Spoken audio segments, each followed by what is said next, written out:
Well, I tell you, we got a greasy one for you today. It must have rained for 12 or 13 hours yesterday. Now it's just this pea soupy, gross mess. But never fear, we're still gonna put the chickens to work. So today we're gonna continue on with a small scale experiment. We got a dip over here in the yard where the old sewer line runs through.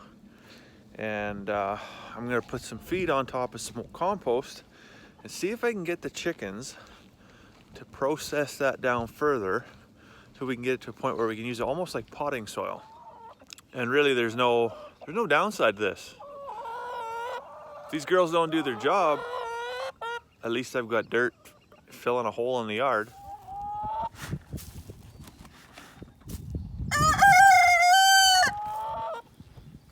Get to work, girls. Well, we're gonna leave those busy chickens to do busy chicken stuff.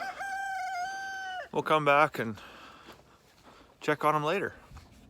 So I want to try out this little experiment with the compost thing because there's people out there, and I'm not saying they're right or they're wrong, one or the other. It's just either it works or it doesn't work. But they either only supplement grain or they actually don't feed any grain to their chickens. They just feed them entirely off of composting material. So this is an interesting concept because we see what they did between the rows of trees with the old hay mulch and how they helped to break that down. They ate a ton of that, and then whatever they couldn't eat, they pushed and scratched and worked into the dirt and put that nice even layer of organic material over the top of the soil. So this one, I'm just gonna let them work away at it over the course of the day, and I'm gonna come back this evening and see what they've done, what they've processed, what they've eaten, what they've discarded. And yeah, if this is actually a thing that we could incrementally come up and scale up, then maybe we've got a really good use for some of our wastage on the farm. And not to mention that the byproduct that comes out of this compost, like perfect garden compost. Who doesn't want that? Like that stuff is literally black gold, right? So stay tuned. This is one of our old garden beds. And the chickens are in here making themselves a dust bath.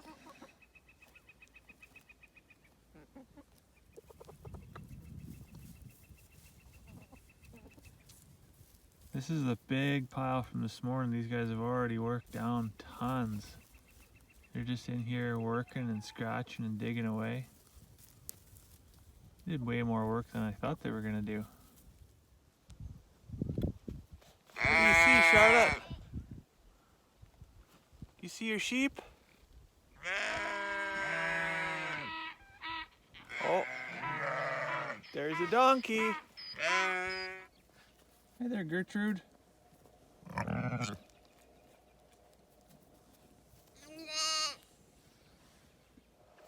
Well, we got the garden half marked out. We'll do a little bit more prep work on that tomorrow.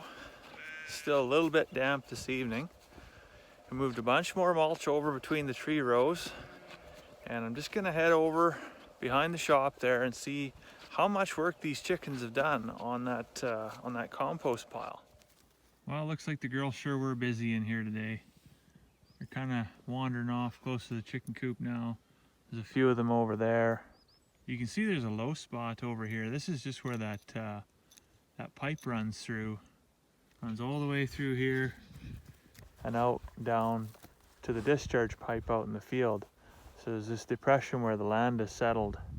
This is kind of what we want to get filled in. So what I don't want to do is come up here with a bunch of heavy equipment and start moving and tilling and bulldozing and playing Tonka trucks up here. Because as soon as we do that, disturb the soil, mayweed just starts popping up everywhere you go. So we want to put in some of this semi-processed, it's kind of a deep mulch right now, and that's what the chickens are going to transform into this superpower compost. But what that's going to do, actually, is going to create like an oxygen-resistant barrier. So those mayweed seeds won't be able to pop up, won't be able to get through that deep layer of mulch.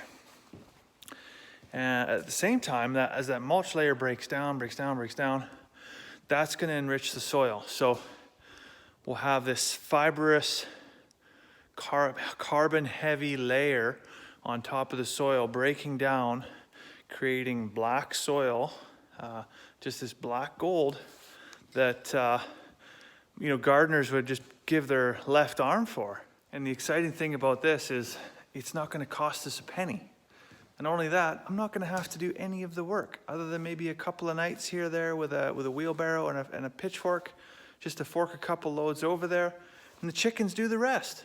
Literally all I have to do is come out to the chicken coop and collect the eggs. So how many eggs today? There's 28 in that bucket today. Pretty good deal. But in other news, I to stop at the tire shop today. Got the tractor tire fixed. We'll be in rototilling business here in no time. There we go. As of right now, nothing on the farm has a flat tire.